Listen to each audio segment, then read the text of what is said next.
Assalamualaikum warahmatullahi wabarakatuh. Selamat malam teman-teman. Hari ini tanggal 25 Februari ya, jam 8 malam nih baru saja. Saya lihat market hari ini rontok minus lagi 2,41%.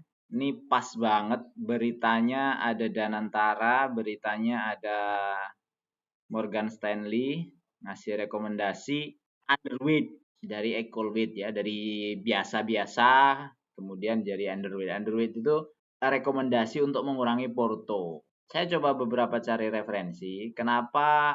Apa sebenarnya alasannya Morgan Stanley ini ngasih underweight? Salah satu yang disampaikan ya menurut bisnis.com ini disampaikan adalah tren return on equity kini lebih menguntungkan Cina, terutama karena upaya perbaikan sektor-sektor dengan bobot besar dalam indeks. Sementara Indonesia menghadapi hambatan pertumbuhan. Di sisi lain, ROE menunjukkan momentum penurunan di Indonesia, terutama karena memburuknya lingkungan pertumbuhan bagi sektor cyclical domestik. Jadi apa pelajaran yang bisa kita ambil dari kondisi ini? Orang yang nanem uang di pasar saham Indonesia itu tidak semuanya memiliki independensi keputusan sesuai dengan kondisinya perusahaan masing-masing. Hari ini kalau dilihat yang keluar net sell itu 1,6 triliun. Nilai ini cenderung lebih sedikit dibandingkan yang kemarin ya. Kemarin itu sebenarnya 3,4. Tapi mungkin kemarin karena banyak investor lokal yang masih nahan juga ya. Sehingga tidak turun seperti hari ini punya penurunan. Jadi sebenarnya kalau ada orang yang punya triliunan rupiah memutuskan investasinya itu berdasarkan keputusan orang lain atau ratingnya orang lain, maka sebenarnya ini kesempatan kita. Bagi teman-teman yang punya cash, masih punya cash besar, menurut saya silakan ditunggu buat cicil di bawah. Hampir semua saham hari ini memang turun. Saya punya list di saham saya juga hampir semuanya turun. Kecuali satu yang justru naik agak tinggi, yaitu IPCC. IPCC hari ini agak aneh nih, volumenya tinggi sekali, kemudian naik tinggi sekali. Ada apa? Orang yang lain di rating underweight, pada kabur semua, tiba-tiba kok ini naik. Foreign atau asing big akumulasi di hari ini. Domestiknya netral, sehingga totalnya normal akumulasi. Walaupun transaksinya nggak banyak ya netnya ya, sekitar 2,6 miliar. Tapi net value 2,6 miliar ini average di atas rata-rata secara volume. Lihat aja rata-ratanya di sini. Kemudian tiba-tiba dia naik di sini. Apa yang menggerakkan IPCC tiba-tiba naik seperti itu? Bahkan tadi pagi itu nyentuh 800 nih. Adakah nggak tahu apakah ada yang sudah take profit atau belum? Saya juga udah pernah bahas ya IPCC ini di video lain. Mungkin teman-teman bisa cek. Ya, setahu saya bentar lagi dia juga akan bagi dividen. Kalau ngelihat historinya, mungkin di bulan Juni atau bulan Juli dia akan bagi dividen final untuk tahun 2024. Terus prediksinya berapa? Kalau prediksinya dengan harga yang barusan tadi, dia akan bagi 62 sisanya atau 8,1%. Artinya dengan harga tadi naik 3,9 ya akan makin kecil kalau kita belinya di harga sekarang. Walaupun ini masih di bawah harga wajar, tapi ya begitu. Kalau beli di pucuk itu secara psikologis memang mengkhawatirkan. Walaupun kita tahu ini harga saham masih murah. Beli di pucuk sini mengkhawatirkan bagi yang nggak biasa. Kan maunya belinya ya di bottom-bottom aja. Ini hati-hati aja, ini masih belum tembus ya, belum tembus resisten. Itu IPCC. Pertanyaan selanjutnya, asingnya sebenarnya banyak nggak pegang IPCC? Ya kalau lihat Stockbit ini dikit, cuma 2,7% saja. Kalau sedikit ya wajar-wajar aja, ini nggak kebanting hari ini. Nah bagaimana dengan saham-saham yang kebanting? Balik lagi ke kalkulasi kita sendiri, bagaimana kalkulasi kita. Saya udah sampaikan kemarin. Kalau secara market masih seperti ini, hati-hati masuknya. Bisa jadi masih lanjut turun, ya mungkin saja masih lanjut turun. Tapi kalau teman-teman udah mulai nyicil dan mulai sudah agak sedikit kehabisan cash, ya mau gimana? Mau cut loss.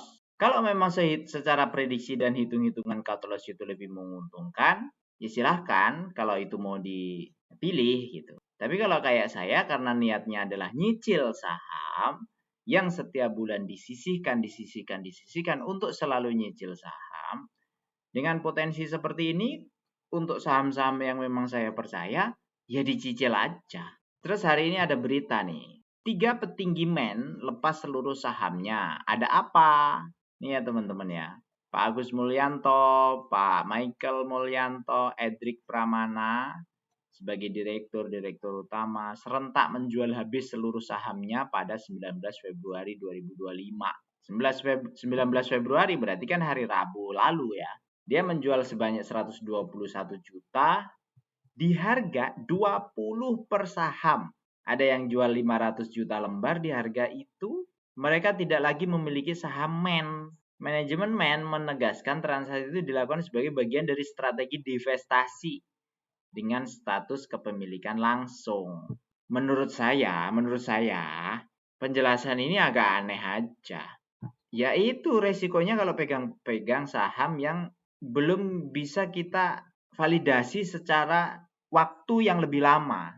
Kenapa saham-saham yang ada di list saya itu juga saham-saham yang lama-lama, rata-rata lama-lama ya. Kecuali kayak ADI gitu. Itu memang saham baru, tapi ya karena ada split aja, ada spin off aja. Kalau nggak spin off kan namanya masih Adaro gitu. Jadi hitungannya jadi saham lama. Terus kalau kita hold kayak Men ya, nih April 2023 nih, dia listing. Harganya jebret naik ke 120, habis itu jebret turun ke 20 nih ya. Terus naik. Terus sekarang direksinya jualan. Nah, pertanyaan saya, kira-kira siapa yang harus kita percaya kalau ada saham yang seperti ini? Kalau direksinya jualan, misalnya nih kita mau beli saham ini, siapa yang bisa kita percaya? Kalau direksinya aja jualan. Udah gitu jualannya di harga di bawah pasar lagi. Dia jualan 20. Sekarang harga 55. Rugi nggak tuh di situ tuh? Ya saya nggak tahu ya apa yang sebenarnya terjadi di dalam situ. Tapi karena dari IPO direksinya memiliki saham ini, kemudian sekarang dia jualan, ya memang jadi pertanyaan gitu. Terus selanjutnya ada kabar juga dari Auto ya, teman-teman. Laporan keuangannya udah rilis yang Q4. Ya memang sesuai prediksi. Secara overall memang naik ya. Net income-nya di 2 triliun. EPS-nya juga naik 421. Prediksi dividennya setahun sekitar 9,4%. Nah, kalau melihat sisa dividen yang hari ini atau tahun ini, mungkin dia akan bagi sekitar 6,6% atau 132 ya. Itu dengan prediksi dividen payout ratio-nya 45%. Ya masih besar, masih gede. 9,4 termasuk gede dalam 1 tahun. Terus mungkin yang bisa jadi perhatian kita, harga batu bara memang beranjak turun. Dalam setahun terakhir itu sudah turun 19% ya. Kemudian 1 bulan terakhir itu sudah turun juga 10%. Hari ini so-so ya, naik 0,25%. Jadi kalau kita lihat dari Januari, itu harganya di 118, sekarang bulan Februari akhir itu 102, berarti kira-kira sudah turun sekitar 15 sampai 18% ya. Artinya apa? Ya mungkin di Q1 ini atau Q2 nanti, karena biasanya kontrak batubara itu juga nggak langsung direct impact kepada harga acuan kan, mungkin akan berpengaruh. Sehingga pilihannya adalah emiten-emiten batubara yang seperti apa yang bisa kita pilih.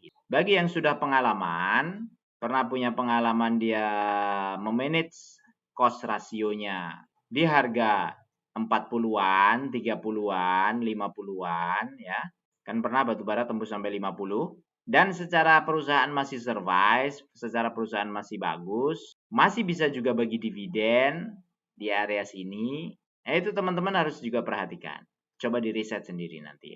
Artinya, kalau hari ini masih cenderung turun dan harga masih cenderung turun, bahkan ini AADE juga hampir tembus support. Kalau supportnya itu dianggapnya adalah closing price, berarti sudah tembus support. Kalau support kita anggapnya adalah di ujung price di tanggal 24 Desember ini, low-nya di 7225, Hari ini low-nya di 7275. Hampir tembus. Ini hati-hati. Kalau tembus, boleh jadi akan lanjut. Kalau enggak, memang paling enak beli itu di bottom seperti ini. Ya karena kita dividend investing, bukan trend follower. Kalau trend follower beli di bottom begini, nggak ada, hampir nggak ada. Biasanya. Hari ini turun tapi volumenya nggak terlalu besar. Volumenya biasa aja. Dan memang investor asing yang lagi jualan ya. Sekitar ya 100 juta lah netnya. Domestiknya lagi akumulasi. Jadi hari ini saya masih belum bahas requestan. Mungkin kalau sempat nanti besok, insya Allah saya bahas. Masih ada utang saya ya. Kemarin kalau nggak salah IPCM, kemudian TB, kemudian ada MDKA, terus ada Adaro ya. Tapi Adaro akan saya bahas setelah Q1 selesai dan dia rilis laporan keuangan di Q1. Karena terus terang kalau saya meneliti sampai dalam prediksi hasilnya dia di Q1 karena AADI sudah keluar, itu terlalu mahal. Waktu kosnya terlalu mahal. Nggak sempat. Jadi santai aja, kita tunggu aja. Q1 rilis laporan keuangannya, baru kita teliti di Q1. Syukur-syukur nanti ada expose. Itu lebih baik. Jadi sekali lagi ya teman-teman, kalau masih ada orang yang menggantungkan investasinya, cara investasinya berdasarkan pandangan orang lain, dalam hal ini ya, kalau saat ini adalah pandangan Morgan Stanley ya, MSCI, maka di situ sebenarnya kesempatan kita ada. Kesempatan kita baik. Karena bisa jadi, boleh jadi saham-saham bagus sama mereka ikutan dilepas gara-gara indeksnya Morgan Stanley itu memberikan rekomendasi pengurangan. Padahal rekomendasi pengurangannya dia karena membandingkan return yang ada di Indonesia dibandingkan dengan return yang ada di China. Sehingga apa? Ketika dia menarik uang itu, harga mulai turun. Tapi ketika uang ini itu tidak diinvestasikan di China, apa yang harus dilakukan? Saya nggak tahu. Yang mereferensikan dari MSCI ini, maksudnya dari Morgan Stanley ini siapa-siapa saja orang-orangnya ya, kayak kita nih. Kalau kayak saya misalnya ya, hari ini Morgan Stanley kasih berita begini. Habis itu saya tarik, saya cut loss, saya tarik keluar semua. Terus saya nggak invest di Cina, terus apa dapatnya? Kan bingung sendiri kita. Jadi begitu ya. Ada ungkapan buy on rumor, sell on news. Ya beberapa kali kalau itu dipraktekkan memang betul dan banyak betulnya. Teman-teman bisa evaluasi, dilihat betul-betul isi di dalamnya.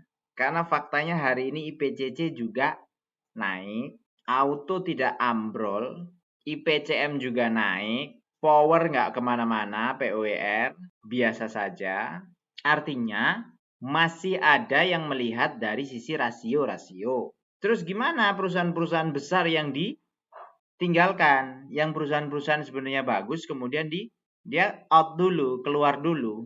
Ya itu tadi, nggak semua orang yang punya uang itu punya referensi memutuskan sesuatu sesuai dengan kondisi realnya perusahaan. Banyak nggak yang ikut-ikutan? Banyak yang ikut-ikutan. Selama masih ada yang ikut-ikutan seperti itu, maka itu adalah peluang kita dalam memilih. Itu aja dari saya.